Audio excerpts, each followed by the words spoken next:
નમસ્કાર દર્શક મિત્રો, હું છું એડવોકેટ સોનલ બારિયા. આપ સર્વનું સ્વાગત છે મારી ચેનલ લીગલ ભવિજ્ઞાનમાં. દર્શક મિત્રો, ગુજરાત સરકારે એક મહત્વનો નિર્ણય લીધો છે અને નિર્ણયની અંદર હવે પછી દર્શક મિત્રો કોઈપણ પ્રકારની મિલકતનો દસ્તાવેજ માત્ર ને માત્ર એક જ દિવસમાં થઈ શકશે. તો ચાલો દર્શક મિત્રો કે આ જે નવો નિયમ આવ્યો છે એની અંદર કયા કયા લાભ છે અને કેવા સંજોગો દરમિયાન એક જ દિવસની અંદર દસ્તાવેજ થઈ શકશે તેના વિશેની સંપૂર્ણ જાણકારી મેળવીએ. તો દર્શક મિત્રો, સરકારશ્રી દ્વારા એક મહત્વનો નિર્ણય લેવામાં આવ્યો છે કે પ્રોપર્ટીનું જ્યારે ખરીદ વેચાણ થાય છે તો જે જૂના કાયદા હતા એ જૂના કાયદા પ્રમાણે અત્યાર સુધીની જે કાયદાની જે પ્રણાલિકા હતી એ ચાલુ હતી, પણ એની અંદર હવે સુધારો લાવવામાં આવ્યો છે.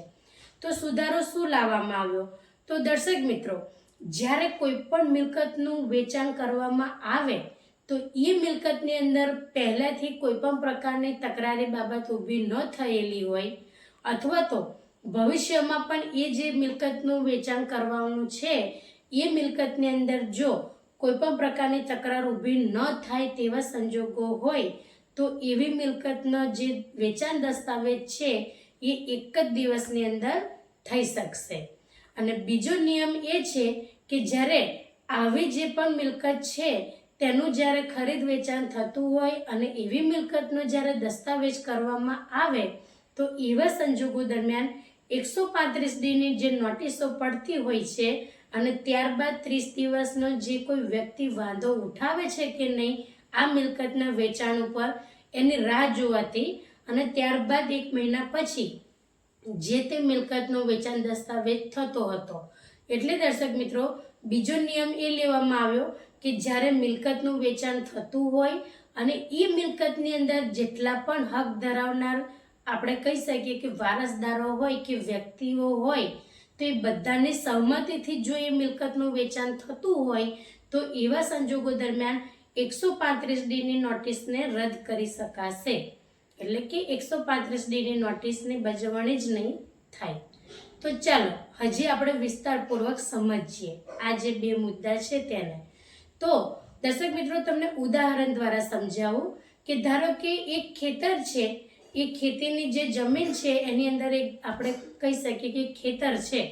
હવે એ ખેતરની અંદર જે સાતબારની નકલ છે એની અંદર આપણે ઉદાહરણ દ્વારા સમજીએ કે 5 વ્યક્તિઓના નામ છે. હવે એ ખેતર વેચવા માટે એ જે સાતબારની જે નકલ છે એની અંદર 5 વ્યક્તિના નામ છે એ બધાને જ એની અંદર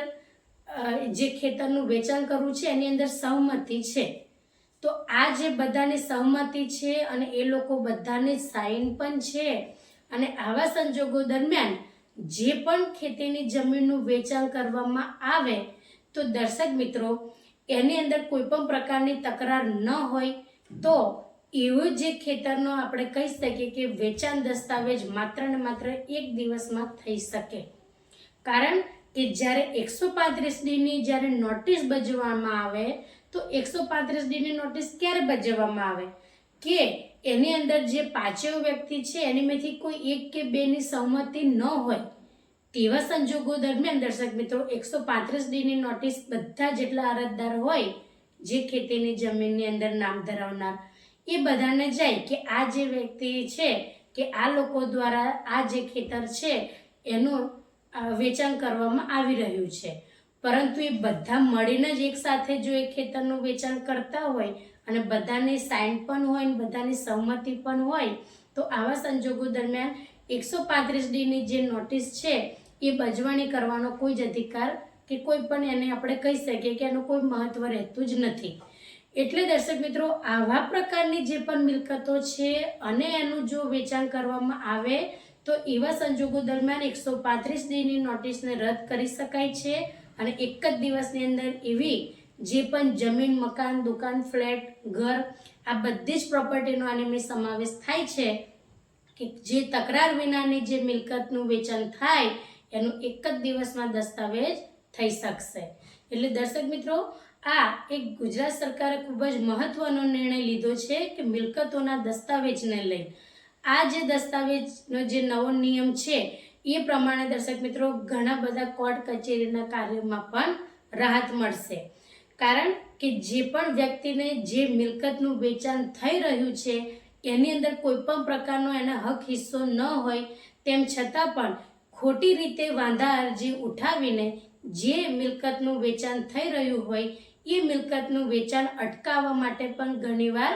કોઈ પણ વ્યક્તિ દ્વારા વાંધા અરજી આપવામાં આવતી હોય છે, જેથી કરીને જે મિલકતનું વેચાણ થઈ રહ્યું હોય એનું વેચાણ દસ્તાવેજની જે કાર્યવાહી છે એ અટકી શકે છે.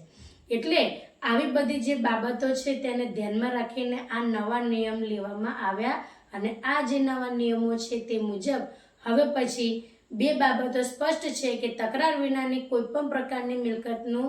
વેચાણ અને એ મિલકતનું વેચાણનો જે દસ્તાવેજ છે એ માત્ર એક જ દિવસમાં થઈ જશે